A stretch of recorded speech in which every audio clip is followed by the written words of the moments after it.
حال ہے جہنم سے، یعنی یہ جہنم کی آگ سے بچانے کے لیے ایک پروٹیکٹیو لیئر ہے جو اللہ نے عطا فرما دی ہے۔ اس روزے کا جو ذکر ہے یہ سب سے پہلے سورہ بقرہ میں کیا گیا ہے۔ اللہ تعالیٰ فرماتے ہیں اعوذ باللہ من الشیطان الرجیم یا ایھا الذین آمنوا، اے ایمان والو، کتب علیکم الصیام، تم پر روزے فرض کر دیے گئے ہیں، کما کتب علی الذین من قبلکم، جیسے کہ تم سے پہلے لوگوں پر فرض کر دیے گئے تھے۔ یہ جو لفظ ہے روزے کا، عربی میں اس کو صوم کہا گیا ہے۔ عربوں کے لیے یہ لفظ کو بہت زیادہ اجنبی نہیں تھا، وہ پہلے سے اس لفظ کو جانتے تھے۔ عرب میں دو سواریاں استعمال ہوتی تھی، ایک سواری اونٹ اور دوسری سواری گھوڑا۔ اچھا، اب دونوں کے اپنے یعنی کچھ پازیٹیوٹیز بھی ہیں، کچھ نیگیٹیوٹیز بھی ہیں۔ گھوڑا بہت تیز رفتار ہے، میلوں کا سفر جو ہے وہ بہت تیزی سے کر لیتا ہے، لیکن گھوڑے کے اندر ایک نازک پن ہے، یہ بھوک پیاس برداشت نہیں کرتا۔ اس کے برعکس جو اونٹ ہے، اس میں بھوک پیاس کو کئی کئی دن برداشت کرنے کی صلاحیت ہے، لیکن اس کے اندر تیز رفتاری نہیں ہے، بہت سلو جانور۔ تو عربوں نے یہ سوچا کہ ہم اونٹ کی سپیڈ تو نہیں بڑھا سکتے، وہ تو جو نیچرل ہے وہ اتنی رہے گی، ایک حد سے زیادہ اس رفتار کو انکریز نہیں کیا جا سکتا۔ ہاں، یہ ضرور ہو سکتا ہے کہ گھوڑے کی اس کے اندر جو صبر اور برداشت کا مادہ ہے نا، اس کی بھوک پیاس کو برداشت کرنے کی جو کیپیسٹی ہے، اس کو بڑھا دیا جائے۔ اور اس کا طریقہ کار انہوں نے یہ اختیار کیا کہ وہ صبح کے وقت میں گھوڑے کو اچھی طرح کھلا پلا دیتے تھے، اور پھر اس کے چہرے پر ایک چمڑے کا ٹکڑا باندھ دیتے تھے تاکہ وہ کہیں منہ نہ مار سکے، کچھ اپنی مرضی سے کھا پی نہ سکے۔ شام تک وہ چمڑے کا ٹکڑا اس کے منہ پر بندھا رہتا تھا، اور شام کو پھر وہ اس کو کھولتے تھے اور اس کے لیے کھانے پینے کی چیزوں کا اہتمام کرتے تھے۔ یہ جو چمڑے کا ٹکڑا اس گھوڑے کے منہ پر باندھا جاتا تھا تاکہ اس کے اندر صبر اور برداشت کی کیفیت کو بڑھایا جا سکے، اس چمڑے کے ٹکڑے کو عرب کہتے تھے یہ صوم ہے۔ تو اس لفظ سے وہ ناآشنا نہیں تھے، جانتے تھے کہ یہ صوم کا مطلب کیا ہے۔ صبح سے لے کر شام تک بھوکا رکھنے میں، پیاسا رکھنے میں اور معاون ثابت ہونے والی شے، جس کے ذریعے سے صبر اور برداشت کو بڑھایا جا سکے، اسٹیمنا انکریز کیا جا سکے، انسان کے اندر جو نازک پن ہے اس کو ختم کیا جا سکے۔ تو فرمایا گیا یہ روزے تم پر فرض کیے گئے، کما کتب علی الذین من قبلکم، جیسے کہ تم سے پہلے لوگوں پر فرض کر دیے گئے تھے۔ جب یہ آیت مبارکہ اتری ہے، اس روزے کے، رمضان المبارک کے روزے فرض ہونے سے قبل بھی نبی اکرم صلی اللہ علیہ وسلم روزوں کا اہتمام فرمایا کرتے تھے، نفلی روزے رکھا کرتے تھے۔ جب یہ آیت مبارکہ اتری تو اللہ کے رسول صلی اللہ علیہ وسلم نے فرمایا، دیکھو تم سے پہلی امتوں پر بھی روزے فرض رہے ہیں، لیکن تم پر اللہ نے جو روزے فرض کیے ہیں اس میں تمہارے لیے بڑی آسانی کر دی ہے۔ صحابہ نے پوچھا یا رسول اللہ صلی اللہ علیہ وسلم وہ آسانی کیا ہے؟ تو فرمایا یہ اللہ نے کہہ تو دیا ہے کہ کما کتب علی الذین من قبلکم، ویسے فرض کیے جیسے تم سے پہلے لوگوں پر فرض کیے تھے، لیکن اس میں ایک فرق ہے۔ فرق یہ ہے کہ تم سے پہلے لوگوں کی سحری اور افطاری ایک ہوا کرتی تھی، گویا 24 گھنٹے کا روزہ تھا۔ یہاں اللہ تعالیٰ نے سہولت دے دی ہے، صبح سے لے کر شام تک کا روزہ ہے، رات میں آسانی کر دی ہے، اور رات کے لیے ایک اور ترتیب دے دی جس پر میں آگے انشاءاللہ آؤں گا کہ وہ ترتیب کیا ہے۔ تو فرمایا یہ روزے تم پر فرض کر دیے گئے ہیں، لعلکم تتقون، اور اس روزے کا ایک سنگل واحد آؤٹ کم یہ ہے کہ تم متقی بن جاؤ، تمہارے دل میں تقویٰ آ جائے۔ اچھا کوئی مشکل نہیں ہے اس کو سمجھنا. میں کسی ٹپیکل آرتھوڈاکس ڈیفینیشن میں جائے بغیر میں تقویٰ کا مفہوم بہت آسانی سے آپ کے سامنے رکھنا چاہتا ہوں. آؤٹ کم کیا ہے؟ انسان کے دل میں اللہ کا ڈر آ جائے. اور وہ کیسے آئے گا اور کیسے معلوم ہوگا کہ وہ تقویٰ دل میں آیا یا نہیں آیا؟ یہ بڑا کوشچن مارک.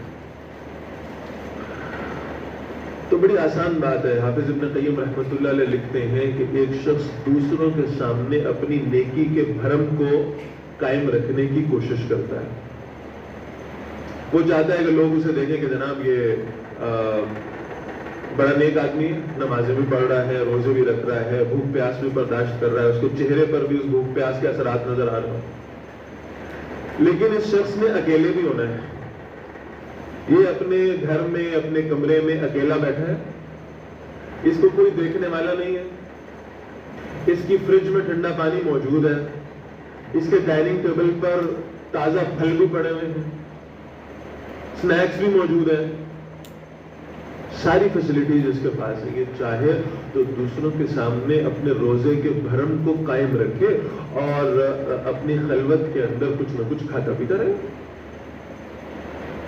لیکن وہ کہتے ہیں کہ جب انسان اکیلا ہو اور پیاس کی شدت ہو اور کھانا اور پانی اور سب کچھ اس کے لیے اویلیبل ہو, اس کے باوجود بھی وہ جب صرف اس لیے کھانے پینے سے رکا رہتا ہے کہ یہاں مجھے کوئی نہیں دیکھ رہا لیکن اللہ تو دیکھ رہے ہیں, اور جب وہ اس خیال سے رک جاتا ہے تو اس کا نام ہے تقویٰ. میں بڑی آسان مثال دے رہا ہوں, لیکن یہ مثال ہے بھائی, طریقہ نہیں بتا رہا, ٹھیک ہے؟ اس کو مثال ہی سمجھنا ہے آپ نے. رمضان ہے, روزہ رکھا ہوا ہے, پیاس سے گلے میں کانٹے چبھ رہے ہیں, نماز کے لیے گئے, وضو کرنے کا موقع تھا, کلی کرنے کے لیے پانی منہ میں ڈالا, حلق سے چند سینٹی میٹرز کا فرق ہے, دیکھ بھی کوئی نہیں رہا. اسی پانی کے چند قطرے اگر حلق سے نیچے اتر بھی جائیں تو ذرا سکون ہو جائے گا, ذرا ڈی ہائیڈریشن کی کیفیت کم ہو جائے گی. اس وقت بھی جو شخص اپنے منہ کو صرف اس بنیاد پر خشک رکھتا ہے اور اپنے حلق سے اس نمی کو نیچے اترنے نہیں دیتا کہ اللہ مجھے دیکھ رہے ہیں, تو یہ ہے وہ شخص جو متقی ہے, اور یہ ہے تقویٰ کا مطلب.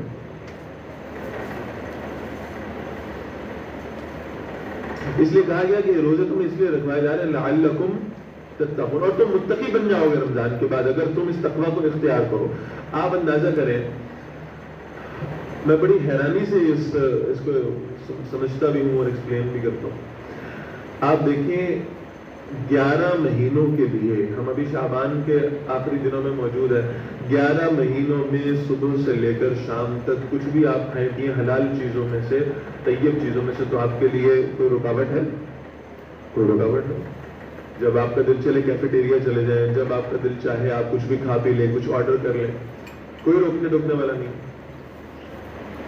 11 مہینوں میں جو چیز حلال ہے, اس ایک رمضان کے مہینے میں اسے اللہ نے حرام قرار دے دیا کہ صبح سے شام تک آپ کھا پی نہیں سکتے. ٹریننگ کس بات کی ہے؟ ٹریننگ یہ ہے کہ جب ایک مہینہ آپ اللہ کے لیے اس حلال شے کو خود پہ حرام کر لیتے ہیں تو اللہ کی حرام کردہ شے کو کیوں نہیں اپنے اوپر حرام کرتے؟ یہ ہے تقویٰ. تو فرمایا آؤٹ کم روزے کا کیا ہے؟ تمہارے دل میں تقویٰ آ جائے, تم متقی بن جاؤ, تمہارے دل میں اللہ کا ڈر آ جائے. اور کوئی ڈاؤٹ نہیں ہے, ہم تو رمضان کا مہینہ آتا ہے تو سوچتے ہیں بھائی کتنے گھنٹے کا روزہ ہوگا, بڑا طویل روزہ ہوگا, اچھا گرمی بھی ہوگی, پیاس بھی لگے گی, یونیورسٹی بھی جانا ہے, بڑی مشکلات ہیں, بڑے مسائل ہیں. میں ایک روایت آپ کے سامنے پڑھتا ہوں. جابر بن عبداللہ رضی اللہ تعالیٰ عنہ ایک صحابی ہے, جابر بن عبداللہ رضی اللہ تعالیٰ. ان کے انتقال کا وقت قریب تھا. کچھ لوگ ملنے کے لیے آئے, دیکھا تو جابر بن عبداللہ رضی اللہ تعالیٰ عنہ رو رہے ہیں, آنکھوں میں آنسو ہیں. تو پوچھنے والوں نے پوچھا کہ جابر کیا موت کے خوف سے رو رہے ہیں؟ آپ کو ڈر لگ رہا ہے کہ آپ کو موت آنے والی ہے، آپ کو ڈر لگ رہا ہے کہ آپ کے ساتھ آگے کیا معاملات ہونے والے ہیں، آپ کس سے رو رہے ہیں؟ کہا خوف سے نہیں رو رہا، میں غم سے رو رہا ہوں۔ پوچھا کہ آپ کو کیا غم ہے؟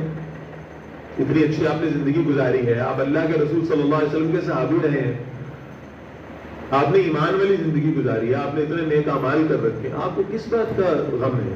کہا بس غم ایک ہی ہے، غم یہ ہے کہ میں یہاں اللہ کو راضی کرنے کے لیے شدید گرمی کے روزے رکھا کرتا تھا، اب میرا انتقال ہو جائے گا، جنت میں اللہ نے مہمان نوازی کرنی ہے اور وہاں عبادت کا کوئی تصور نہیں ہے، مجھے اس بات پر رونا آ رہا ہے کہ اب میں روزے نہیں رکھ سکوں گا۔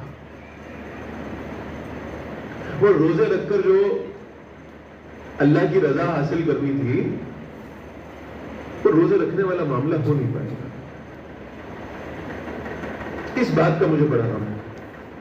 سیدنا علی رضی اللہ تعالیٰ عنہ موجود تھے، رسول اللہ صلی اللہ علیہ وسلم نے ان سے پوچھا علی آپ کو دنیا میں کیا پسند ہے؟ 3 چیزیں بتائیے سیدنا علی رضی اللہ تعالیٰ عنہ۔ فرمایا مجھے جو پسند ہے نا وہ یہ ہے اکرام الضیف۔ عرض کیا یا رسول اللہ صلی اللہ علیہ وسلم مجھے دنیا میں جو 3 چیزیں پسند ہیں وہ ان میں سے پہلی شے یہ ہے کہ میں مہمانوں کا اکرام کیا کروں۔ پھر نوٹ کر لیں میں کس کی بات کر رہا ہوں؟ سیدنا علی رضی اللہ تعالی عنہ۔ دنیا میں پسندیدہ ترین چیز ہے، فرمایا اکرام الضیف، مجھے سب سے پہلی یہ شے پسند ہے کہ میں مہمانوں کا اکرام کیا کروں۔ دوسری شے عرض کہ یا رسول اللہ صلی اللہ علیہ وسلم دنیا میں دوسری محبوب ترین شے میرے لیے یہ ہے والصوم بالصیف، کہ میں شدید گرمی کے روزے رکھا کروں۔ اور تیسری شے تو بڑی شاندار، پوچھا گیا تیسری شے دنیا میں آپ کو کون سی سب سے محبوب ہے؟ فرمایا وضرب العدو بالسیف، کہ میں اللہ کے دشمن پر اپنی تلوار سے ضرب لگا سکوں۔ یہ تھی صحابہ کی پسندیدگیاں، یہ تھا دنیا میں ان کا انٹرسٹ۔ کیا پسند ہے؟ مہمانوں کا اکرام کرنا، اور پھر شدید گرمی کے روزے رکھنا، اور پھر اللہ کے دشمنوں پر اپنی تلوار سے ضرب لگانا۔ یہ پسندیدہ ترین چیزیں۔ جب یہ مجلس ختم ہوئی تو روایت میں آتا ہے کہ کسی نے پوچھا حضرت علی رضی اللہ تعالیٰ عنہ سے یہ آپ نے جو کہا ہے والصوم بالصیف، آپ صرف سادہ بات کہہ سکتے تھے، آپ فرما سکتے تھے کہ مجھے روزے رکھنا بڑا پسند ہے، بہت اچھی عبادت ہے، آپ نے یہ کیوں کہا کہ مجھے گرمی کے روزے پسند ہیں؟ تو حضرت علی رضی اللہ تعالیٰ فرماتے ہیں کیا تم نے سورہ توبہ نہیں پڑھی؟ اور کیا تمہیں اللہ کے وہ الفاظ یاد نہیں ہے کہ نبی صلی اللہ علیہ وسلم ان سے کہہ دیجئے جہنم کی گرمی سے دنیا کی گرمی کو برداشت کرنا آسان ہے۔ تو میں چاہتا ہوں میں دنیا کی گرمی برداشت کر لوں، میں چاہتا ہوں میں دنیا کی پیاس برداشت کر لوں، میں چاہتا ہوں میں دنیا کی مشکلات میں سے گزر جاؤں، لیکن اس کے عوض مجھے آخرت کی آسانیاں اللہ عطا فرما دے۔ اس لیے مجھے شدید گرمی کے روزے پسند۔ تو اس پر گھبرانے کی بجائے کہ بھئی اتنے گھنٹے کا روزہ ہوگا اور پتہ نہیں کتنی گرمی ہوگی اور کتنی کلاسز ہوں گی اور کب، بہرحال اس بات پر اللہ کا شکر ادا کریں کہ اللہ نے ایک مرتبہ پھر ہمیں یہ رمضان کا مہینہ عطا کر دیا ہے۔ رجب شروع ہوتا تھا، یعنی رمضان کے آغاز سے 2 مہینے قبل اللہ کے رسول صلی اللہ علیہ وسلم باقاعدہ طور پر اپنی دعاؤں میں اس دعا کو شامل کر لیا کرتے تھے، اللہم بارک لنا فی رجب و شعبان وبلغنا رمضان، یا اللہ ہمارے رجب اور شعبان میں برکت عطا فرما دے اور ہمیں رمضان المبارک تک پہنچا دے۔ آپ اندازہ کریں کہ یہ وہ مہینہ جسے اللہ کے رسول صلی اللہ علیہ وسلم نے اپنی دعاؤں میں اللہ سے مانگا ہے۔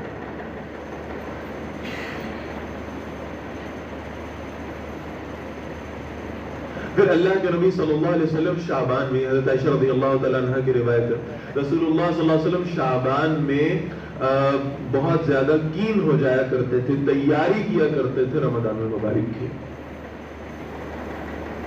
اور پھر جب شعبان کے آخری دن ہوتے تھے میں چاہ رہا تھا کہ ایک سنت بھی ہم پوری کر لیں انشاءاللہ. جب رمضان المبارک کے آخری دن ہوتے تھے تو رسول اللہ صلی اللہ علیہ وسلم ایک خطبہ ارشاد فرمایا کرتے تھے. یہ خطبہ حدیث کی کتابوں میں موجود ہے، معارف الحدیث کے اندر اس کا ذکر ہے. یہ خطبہ شعبان کے آخری دنوں کا خطبہ ہوا کرتا تھا. میں چاہتا ہوں کہ وہ خطبہ آپ کے سامنے پڑھوں. جس بہترین انداز میں اللہ کے رسول صلی اللہ علیہ وسلم نے رمضان المبارک کی ترغیب دلائی ہے.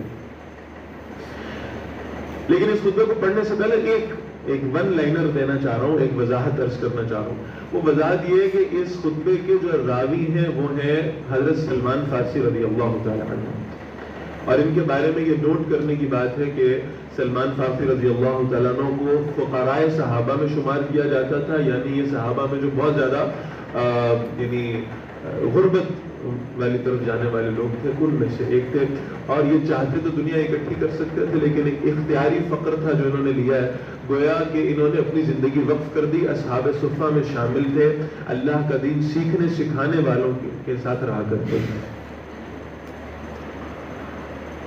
تو حضرت سلمان فارسی رضی اللہ تعالیٰ عنہ روایت کرتے ہیں، خطبنا رسول اللہ صلی اللہ علیہ وسلم فی آخر یوم من شعبان. اللہ کے رسول صلی اللہ علیہ وسلم نے شعبان کے آخری دن ہمیں ایک خطبہ ارشاد فرمایا. فقال، اور اللہ کے رسول صلی اللہ علیہ وسلم نے فرمایا، یا ایھا الناس، اے لوگو، قد اظلکم شہر عظیم، ایک بہت عظمتوں والا مہینہ ہے جو تم پر اپنا سایہ کرنے جا رہا ہے. بہت عظیم مہینہ. اور ایک دوسری روایت میں اللہ کے رسول صلی اللہ علیہ وسلم نے اس مہینے کو سید الشہور کہا ہے. یہ سارے مہینوں کا سردار مہینہ ہے. بہت عظیم مہینہ ہے جو تم پر اللہ نے عطا فرما دیا تمہیں. شہر المبارک، یہ بہت برکتوں والا مہینہ ہے. اور اس کی برکتوں کا آپ اندازہ لگائیے گا ذرا، جو اگلا سینٹنس اللہ کے رسول صلی اللہ علیہ وسلم نے ارشاد فرمایا. کتنی برکتیں اس مہینے میں. فرمایا، شہر فیہ لیلۃ خیر من الف شہر. تم اندازہ لگاؤ کہ اس مہینے کی ایک رات میں عبادت کرنے کا اجر 1000 راتوں سے زیادہ افضل ہوگا. کیا خیال ہے؟ خیر من الف شہر کا مطلب کیا ہے؟ 1000 راتیں نہیں، 1000 مہینوں سے زیادہ افضل. آپ ان 1000 مہینوں کو ذرا کیلکولیٹ کریں. آلموسٹ مور دین 83 ایئرس. پاکستان میں اس کا جو ایوریج ایج ہے نا، یہ تقریباً 50 to 60 کے درمیان ہے. 83 ایئرس، 83 سال. کون جیتا ہے تیری زلف کے سر ہونے تک؟ اتنی زندگی کس کو ملنی ہے ان میں سے؟ کون یہاں تک پہنچے گا بھی صحیح؟ لیکن اگر یہ ایک رات لیلۃ القدر کی مل گئی تو یہ 83 سال کی عبادت کا اجر ہے جو اللہ عطا فرما دے. ایک شخص آیا امام ابن تیمیہ رحمۃ اللہ علیہ کے پاس. اس نے کہا کہ ذرا مجھے لیلۃ القدر کے بارے میں بتائیے، آپ کا کیا خیال ہے کون سی رات ہوگی؟ اللہ کے رسول صلی اللہ علیہ وسلم فرماتے ہیں کہ لیلۃ القدر کو رمضان کے آخری عشرے کی طاق راتوں میں تلاش کیا کرو. کتنی طاق راتیں ہوگی بھائی؟ 5 راتیں، 21، 23، 25، 27 اور 29. وہ شخص اس نیت سے آیا تھا کہ وہ امام صاحب سے پوچھے گا کہ جناب ان 5 میں سے بھی آپ ذرا تھوڑا مجھے گائیڈ کر دیں، تھوڑی آسانی کر دیں میرے لیے. 27ویں ہوگی یا 25ویں ہوگی؟ یہ کون سی رات؟ آپ کا کیا خیال ہے کون سی رات ہوگی؟ آپ جواب سنیں، کیا شاندار جواب. امام ابن تیمیہ رحمۃ اللہ علیہ فرماتے ہیں، اللہ کے بندے، جتنا اجر ہے نا اس رات کا، یہ تو اللہ کے رسول صلی اللہ علیہ وسلم کا احسان ہے کہ انہوں نے یہ بتا دیا کہ یہ آخری عشرے کی طاق راتوں میں سے کوئی ایک رات ہوگی. اگر رسول اللہ صلی اللہ علیہ وسلم طاق راتوں کا ذکر نہ کرتے، اللہ کی قسم میں پوری آخری عشرے کی راتوں کو جاگ کر عبادت کرتا اور لیلۃ القدر کو تلاش کرتا. پھر یہ بھی رسول اللہ صلی اللہ علیہ وسلم کا احسان ہے کہ انہوں نے رمضان کا مہینہ بتا دیا.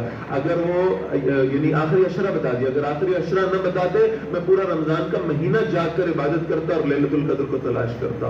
اور واللہ اگر رسول اللہ صلی اللہ علیہ وسلم رمضان کا مہینہ بھی نہ بتاتے تو میں پورا سال جاگتا, عبادت کرتا اور لیلۃ القدر کو تلاش کرتا کہ مجھے میری زندگی میں کم سے کم ایک مرتبہ لیلۃ القدر کا اجر پورا موصول ہو جائے اللہ کی جانب سے. 5 راتیں, ان 5 راتوں میں جو عبادت کر لے گا, جو اجر سمیٹ لے گا, اس کے لیے کتنا بڑا اجر. تو فرمایا شہر فیہ لیلۃ خیر من الف شہر, اس مہینے میں ایک رات ہے اور وہ رات 1000 مہینوں سے زیادہ افضل ہے. اچھا, اب 2 چیزیں آ رہی ہیں اسی روایت میں, اور یہ سب سے important part of today's session, آپ اس کو سمجھ لیں. فرمایا جعل اللہ صیامہ فریضۃ وقیام لیلہ تطوعا. دیکھیں, میں نے عرض کیا تھا کہ اللہ کے رسول صلی اللہ علیہ وسلم فرماتے ہیں کہ پچھلے امتوں کے روزے سے اللہ نے تمہیں آسان روزہ دیا ہے. پچھلی امتوں کی سحری اور افطاری ایک ہوا کرتی تھی, اس کا مطلب ہے 24 گھنٹے کا روزہ ہوا کرتا تھا, اور اللہ نے تمہارے لیے آسانی کی کہ تمہاری سحری اور افطاری کو جدا کر دیا, گویا رات کا وقت اس روزے میں سے نکال دیا. اب اللہ نے 2 پیرلل پروگرامز دیے ہیں, ایک دن کا پروگرام ہے اور ایک رات کا پروگرام ہے. فرمایا جعل اللہ صیامہ فریضہ, اللہ نے اس مہینے میں, اس کے دنوں میں اس روزے کو فرض کر دیا ہے. دن کا پروگرام ہے کہ روزہ رکھو, قیام لیلہ تطوعا, اور اللہ نے فرض تو نہیں کیا لیکن اس بات کو بہت پسند فرمایا ہے کہ تم رمضان المبارک کی راتوں میں قیام کیا کرو, اللہ کا قرآن پڑھا کرو, اللہ کے قرآن کے ساتھ اپنی راتوں کو گزارا کرو. ایک دن کا پلان اور ایک رات کا پلان. یہ کیوں ہے, ذرا اس پہ تھوڑا غور کرنے کی کوشش کرتے ہیں. سال کے 11 مہینوں میں ہمارے پورے فوکس, پوری توجہات کا جو مرکز ہے نا, وہ ہمارا جسم ہے. 11 مہینے ہم سوچتے ہیں, صبح کا کھانا کھا کے سوچتے ہیں دوپہر کو کیا کھانا ہے, دوپہر کا کھانا کھا کے سوچتے ہیں شام کو کیا کھانا ہے, آج کیا کھانا ہے, کل کیا کھانا ہے, پرسوں کیا کھانا ہے, آج کون سا لباس پہننا ہے, کل کون سا اور پرسوں کون سا. گرمی آ رہی ہے تو ذرا اس جسم کی راحت کے لیے کچھ ایئر کنڈیشن کا بندوبست ہو جائے, سردیاں آ رہی ہیں تو کچھ ہیٹر لگا لیں. گویا ساری توجہ کس بات پہ ہے, اس جسم پہ. انسان مرکب ہے جسم اور روح کا. 11 مہینوں کی توجہات کا مرکز جسم ہے اور روح نگلیکٹ ہو رہی ہے. جسم کی غذا کا اہتمام ہو رہا ہے اور روح کی غذا نگلیکٹ ہو رہی ہے. پھر یہ 12واں مہینہ آتا ہے اور اللہ تعالیٰ اس مہینے میں میری اور آپ کی ٹریننگ کرنا چاہتے ہیں. اور ٹریننگ معلوم ہے کیا ہے؟ ٹریننگ یہ ہے کہ اس مہینے میں دن کے وقت اپنے نفس کی خواہشات کو روک کر رکھو, برداشت کے ساتھ, صبر کے ساتھ. وہ 11 مہینے تم نے جو اس جسم کو ایک حد سے زیادہ بڑھا لیا تھا نا, وہ اس کو ذرا تھوڑا لمٹ کے اندر لے آؤ.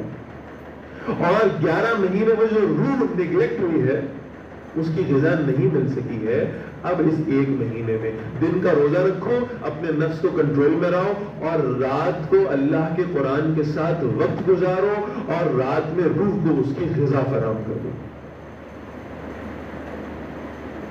بھائی جسم مٹی سے بنا ہے تو جسم کی غذا کہاں سے آ رہی ہے؟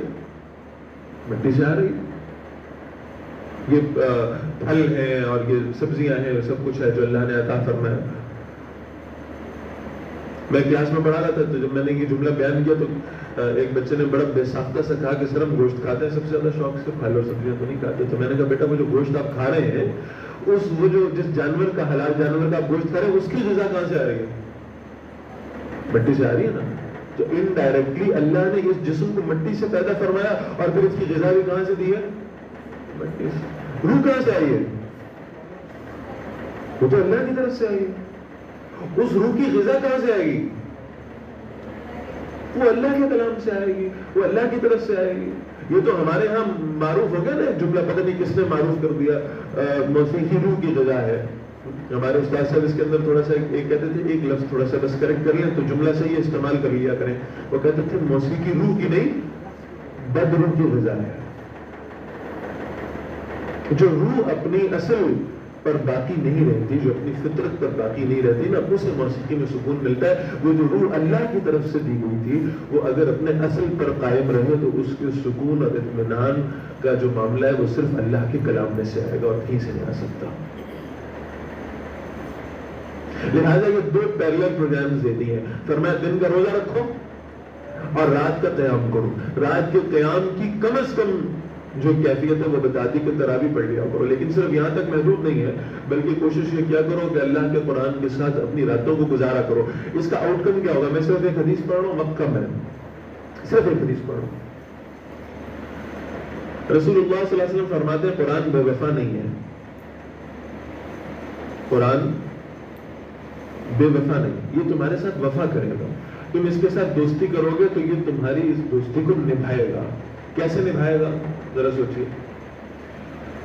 اللہ کے رسول فرماتے ہیں صلی اللہ علیہ وسلم, ایک شخص کا انتقال ہو گیا, میں حدیث کا مفہوم عرض کر رہا ہوں, ایک شخص کا انتقال ہو گیا, اب اس کی لوگ رو رہے ہیں, پریشان ہیں, غم زدہ ہیں.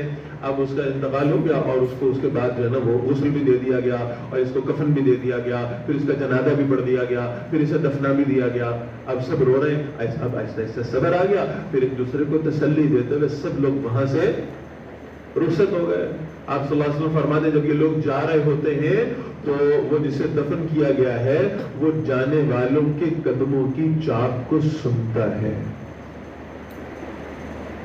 بڑی بے بسی کسی کیفیت ہے نا, جن کے لیے ساری زندگی گزاری اور جن کی رضا اور خوشنودی کا احساس ساری زندگی رہا, وہ مجھے یہاں اکیلا چھوڑ کر جا رہے ہیں. پھر فرماتے ہیں کہ اس کو اس قبر کی وحشت کا احساس ہوتا ہے. وہ پریشان ہے, اندھیرا, تاریکی, تنہائی, کوئی ساتھ نہیں.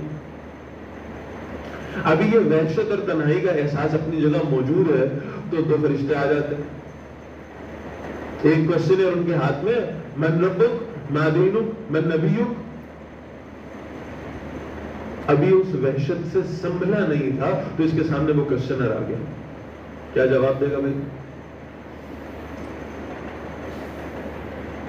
تو مومن آدمی ہے, مسلمان ہے, لیکن وہ اب اتنا گھبرایا ہوا ہے ابھی کہ وہ جواب دے نہیں پا رہا. تو اللہ کے رسول صلی اللہ علیہ وسلم فرماتے ہیں کہ وہاں ایک شخص آئے گا, بڑا نورانی سے چہرہ ہوگا, بڑا خوبصورت سا, اور وہ فرشتوں سے کہے گا مجھے اللہ نے بھیجا ہے اور اس شخص کے معاملے کو اللہ نے طے فرما دیا ہے اور تم یہاں سے چلے جاؤ. فرشتے چلے جائیں گے, اس شخص کی قبر جو ہے وہ وسیع کر دی جائے گی, اس میں جنت کی کھڑکی کھولی جائے گی. اس کی قبر اتنی وسیع ہوگی کہ جہاں تک اس کی نظریں جا رہی ہیں وہاں تک اس کی قبر وسیع ہو جائے گی.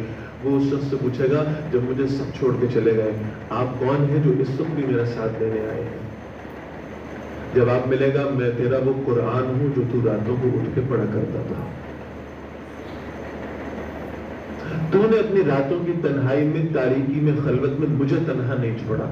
آج تیری تنہائی میں, تیری تاریکی میں, تیری وحشت میں تجھے تنہا کیسے چھوڑوں؟ یہ راتیں قرآن کے ساتھ بسر کرنے کی وجہ سے اللہ نے اس کی اس وحشت کو دور فرما دیا.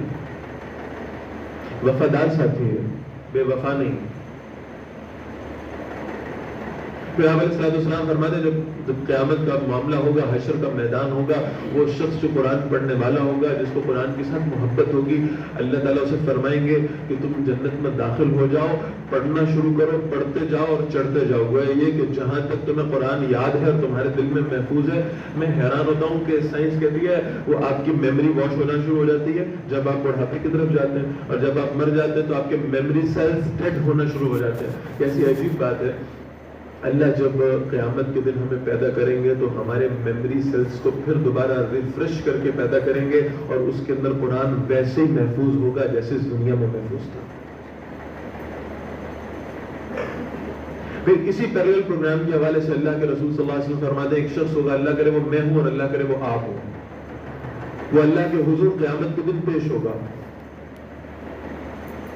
فرمایا اس کے حساب کتاب کا عمل شروع ہونے والا ہوگا، پہلے اس کے لیے روزہ آ جائے گا اس کی شفاعت کرنے. وہ کہے گا یا اللہ میں نے تیرے اس بندے کو کھانے سے پینے سے تیری نافرمانی سے میں نے دن کے وقت میں روکے رکھا، اس کے حق میں میری شفاعت کو قبول فرما لے.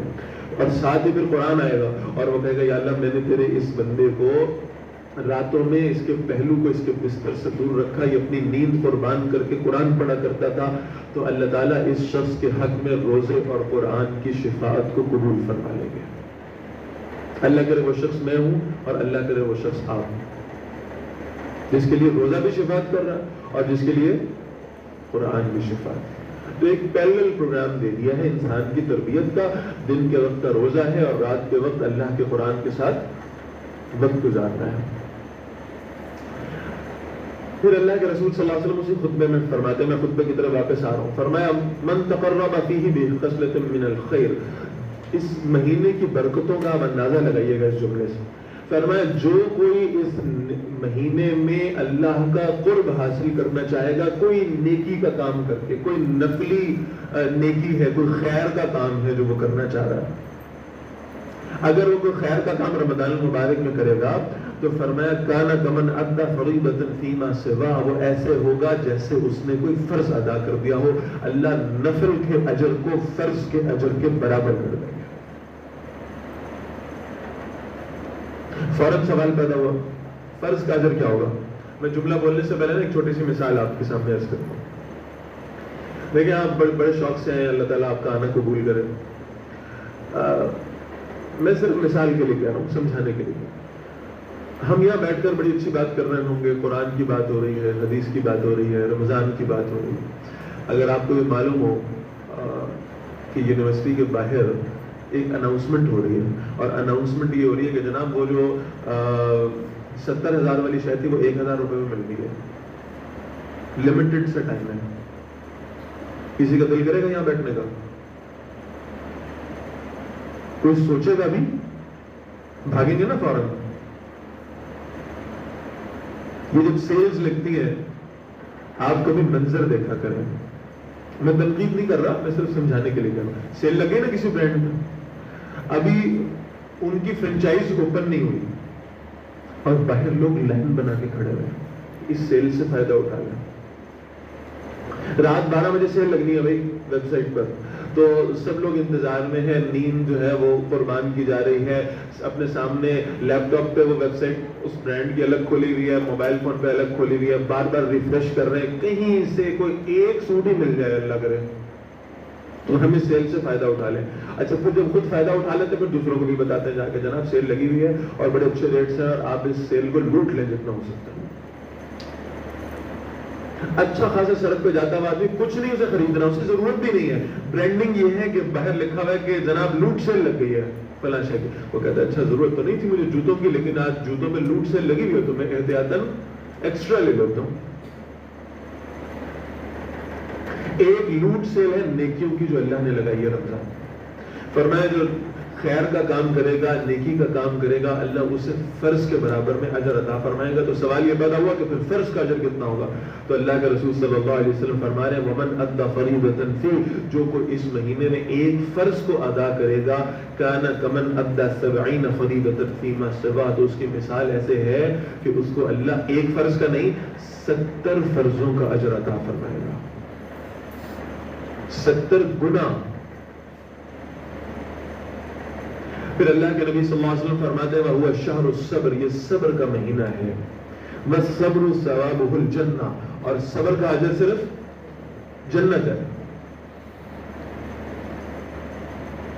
اور اس سے بھی آگے بڑھ کر میں صرف ایک اور حدیث کو یہاں اس کے ساتھ جوڑ رہا ہوں.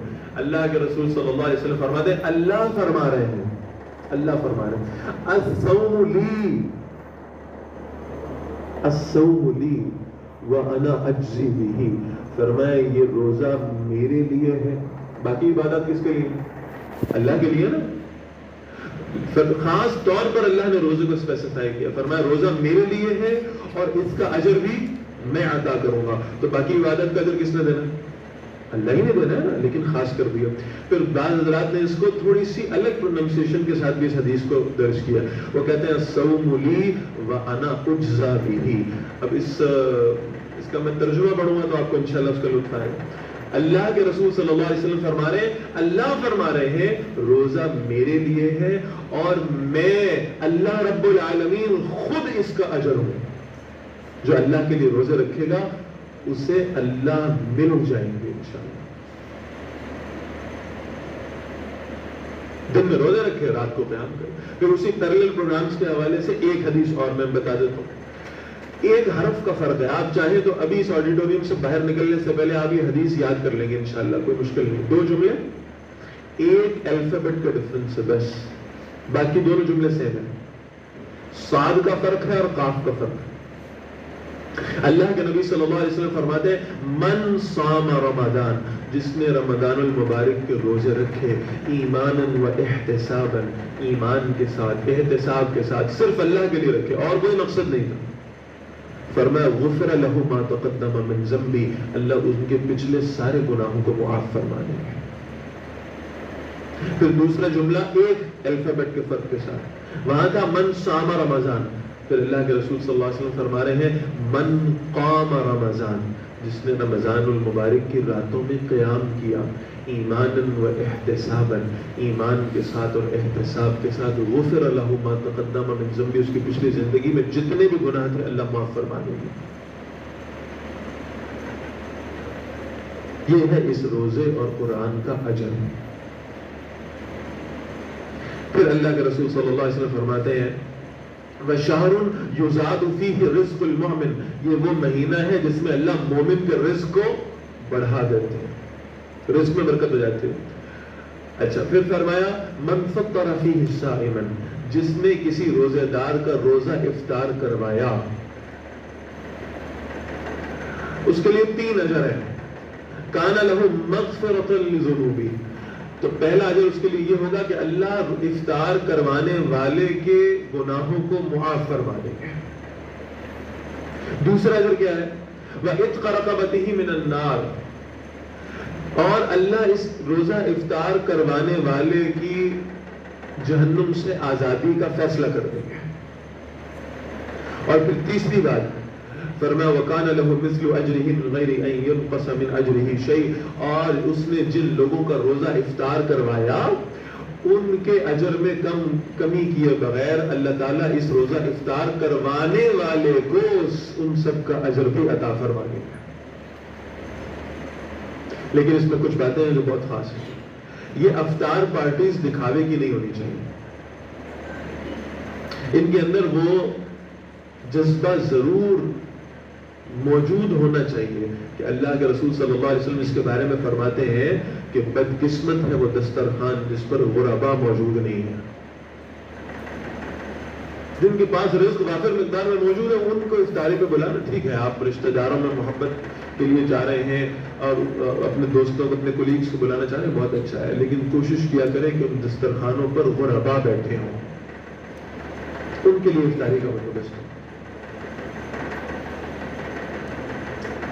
اچھا جیسے اللہ کے رسول صلی اللہ علیہ وسلم نے فرمایا نا کہ تم افطار کرواؤ تو اللہ اس کا اجر تمہیں عطا فرمائیں گے. اب میں نے بالکل پہلے اس خطبے کو پڑھنے سے پہلے عرض کیا تھا کہ راوی کون ہے؟ سلمان فارسی رضی اللہ عنہ. اور کون ہے؟ فقراء صحابہ میں ہے، اصحاب صفہ میں ہے. ان کے پاس تو اپنا روزہ کھولنے کو کچھ نہیں ہے، دوسروں کا روزہ کیسے کھلوائیں؟ اتنا مال ہی موجود نہیں ہے.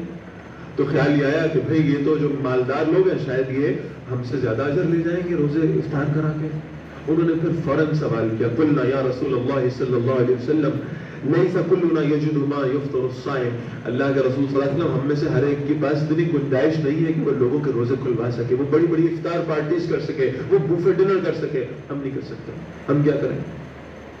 تو اللہ کے رسول صلی اللہ علیہ وسلم فرماتے ہیں بھئی یہ دین صرف کسی ایک خاص طبقے کا دین تو نہیں ہے نا، سب کے لیے.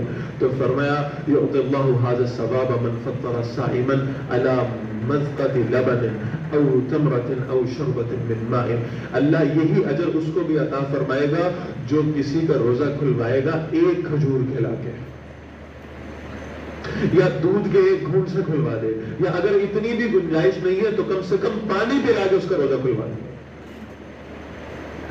اللہ اس شخص کو بھی اتنا ہی اجر دیں گے انشاءاللہ. پھر فرمایا ومن اشبع صائما سقاہ اللہ من حوضہ شربۃ لا یظمأ حتی یدخل الجنہ، اور جو کسی روزے دار کا روزہ افطار کروائے گا اللہ اس کو قیامت کے دن میرے حوض سے یعنی حوض کوثر سے سیراب کریں گے اور پھر اس کے بعد کبھی اسے پیاس نہیں لگے گی انشاءاللہ۔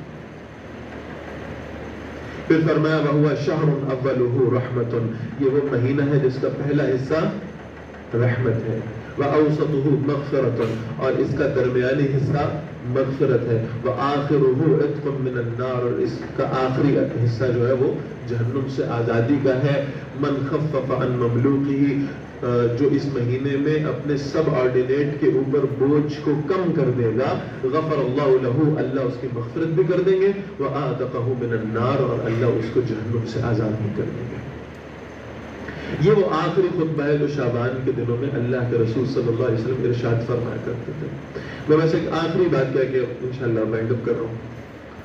دیکھیے ہم بہت بعض اوقات نا اس بات پر پریشان ہوتے ہیں، اب تو خیر ایسے دانشور بھی مارکیٹ میں موجود ہیں جو کہتے ہیں کوئی بات نہیں، اسٹوڈنٹس کے ایگزام ہے تو روزہ نہ رکھیں، گرمی زیادہ لگ رہی ہے تو روزہ نہ رکھیں، بلکہ ایسے بھی لوگ مارکیٹ میں موجود ہیں جو کہتے ہیں کہ رمضان شفٹ کر لیا کریں آگے پیچھے اپنی سہولت کے ساتھ۔ میں صرف ایک جملہ کہنا چاہ رہا ہوں، وقت نہیں ہے کہ میں تفصیل میں جاؤں، کبھی بیٹھیے اور کبھی ذرا تاریخ کو پڑھیں۔ غزوہ بدر کب ہوا ہے جی؟ رمضان میں۔ احد کب ہوا ہے؟ خندق کب ہوا ہے؟ پیٹ پر پتھر باندھے ہوئے ہیں، روزے کی حالت ہے، جہاد ہو رہا ہے، اللہ کے دشمنوں سے جنگ ہو رہی ہے، سخت گرمی ہے۔ اس کے باوجود بھی یعنی ایک اللہ نے ایک اجازت دے رکھی ہے کہ رمضان میں جو روزے ہیں وہ اگر اتنا کوئی مشقت کا سفر ہے یا بیماری ہے اتنی مشقت والی کہ موت کا اندیشہ ہے تو ان کو بعد میں قضا کیا جا سکتا ہے۔ صحابہ کی کوشش ہوتی تھی کہ یہ نہ ہو کہ قضا ہونے سے پہلے ہم قضا ہو جائیں، اس لیے کوشش یہ کریں کہ رمضان کے روزے رکھ لیں۔ اللہ کے رسول صلی اللہ علیہ وسلم فرماتے ہیں کہ جس شخص نے جان بوجھ کر رمضان کا ایک روزہ چھوڑا وہ اگر اس کے بدلے میں اپنی باقی پوری زندگی روزہ رکھتا رہے نا تو اس ایک روزے کا بدل پورا نہیں ہو سکتا۔ صحابہ روزے رکھ کے جہاد کیا کرتے تھے، صحابہ روزے رکھ کے گرمی کا سفر کیا کرتے تھے، اور ان جنگوں میں آمدنار افطاری پتہ کیسے ہوتی تھی؟ اللہ اکبر کبیرہ، کیسے افطاری ہوتی تھی؟ انسان میں کامتا ہے سوچ کر بھی، کہتے ہیں کئی لوگوں کے پاس افطاری کے لیے صرف ایک کھجور ہوتی تھی۔ ایک صحابی اس کھجور کھاتا نہیں تھا، اس کھجور کا صرف ذائقہ لے کر اسے دوسرے کو دے دیتا تھا کہ میرا بھائی اس سے روزہ افطار کر لیا۔ ہمارے اسلاف نے ایسے رمضان گزارے ہیں۔ صحابہ کے رمضان میں روزہ بھی ہوتا تھا، قرآن بھی ہوتا تھا، جہاد بھی ہوتا تھا، مشقت بھی ہوتی تھی، سفر بھی ہوتا تھا، نوافل بھی ہوتے تھے، رات کا قیام بھی ہوتا تھا۔ کتنی روایتیں ایسی موجود ہیں کہ صحابہ کہتے ہیں کہ ہم رمضان میں عشاء کے وقت مسجد نبوی میں جایا کرتے تھے۔ بڑی غور طلب روایت ہے۔ عشاء کے وہاں ہمارے یہاں پسندیدہ بات کیا ہے؟ مسجد اے سی والی ہو اور جو امام صاحب ہیں وہ 40 منٹ میں تراویح ختم کر دیں، ہے نا؟ صحابہ کرام رضوان اللہ علیہم اجمعین کہتے ہیں ہم رات کو عشاء کے وقت مسجد میں جایا کرتے تھے۔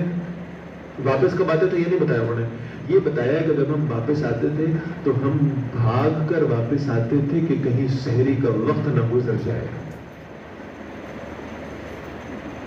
تیز قدموں سے چل کے بھاگ کر واپس آتے تھے، سحری کا وقت نہ گزر جائے۔ یہ صحابہ کا رمضان تھا، یہ اللہ کے رسول کا رمضان تھا صلی اللہ علیہ وسلم۔ کتنے اپنے سوشل سرکل میں، اپنے نیئرسٹ پیراڈائم میں کبھی اس بات کو سوچ لیجئے گا بیٹھ کر خلوت میں اکیلے میں کہ کتنے لوگ ایسے تھے جو ہمارے اس پیراڈائم میں پچھلے رمضان میں ایگزسٹ کرتے تھے اور اس رمضان میں نہیں ہے، وہ چلے گئے دنیا سے، یہ رمضان ان کو نہیں میسر آ سکا۔ کہیں ایسا نہ ہو کہ یہ رمضان ہمارا بھی آخری رمضان ہے. اس سوچ میں کہ اچھا جب بوڑھے ہو جائیں گے اور بالکل دنیا کی مصروفیات سے فارغ ہو جائیں گے پھر جا کر جو ہے نا وہ عبادات کر لیں گے. تو میں بس آخری روایت پڑھ رہا ہوں. ممبر بن گیا اللہ کے رسول کا صلی اللہ علیہ وسلم. 3 سیڑھیاں تھیں. آپ علیہ الصلوۃ والسلام پہلی سیڑھی پر قدم رکھا تو فرمایا آمین. پھر دوسری سیڑھی پر قدم رکھا فرمایا آمین. پھر تیسری سیڑھی پر قدم رکھا فرمایا آمین. صحابہ نے پوچھا یا رسول اللہ صلی اللہ علیہ وسلم آپ نے آمین فرمایا 3 مرتبہ, اس کی کیا وجہ تھی؟ کہا جبرائیل علیہ السلام آئے تھے. انہوں نے کہا یا رسول اللہ صلی اللہ علیہ وسلم ہلاک ہو جائے وہ شخص جس شخص نے اپنے والدین میں سے دونوں کو یا کسی ایک کو بڑھاپے کی حالت میں پایا اور ان کی خدمت کر کے جنت نہ لے سکا. تو اللہ کے نبی صلی اللہ علیہ وسلم نے فرمایا آمین. پھر جبرائیل علیہ السلام نے عرض کیا دوسری سیڑھی پر یا رسول اللہ صلی اللہ علیہ وسلم ہلاک ہو جائے وہ شخص جس کے سامنے آپ کا نام لیا گیا اور اس نے آپ پر درود نہیں پڑھا. اس پر بھی نبی اکرم صلی اللہ علیہ وسلم نے فرمایا آمین. اور پھر جبرائیل نے تیسرا جملہ کہا ہے. دعا کرنے والا کون ہے؟ جبرائیل علیہ السلام. آمین کہنے والے کون ہیں؟ نبی اکرم صلی اللہ علیہ وسلم. کہا یا رسول اللہ صلی اللہ علیہ وسلم ہلاک ہو جائے وہ شخص جس کی زندگی میں رمضان آیا اور یوں آیا کہ رمضان گزر گیا اور یہ شخص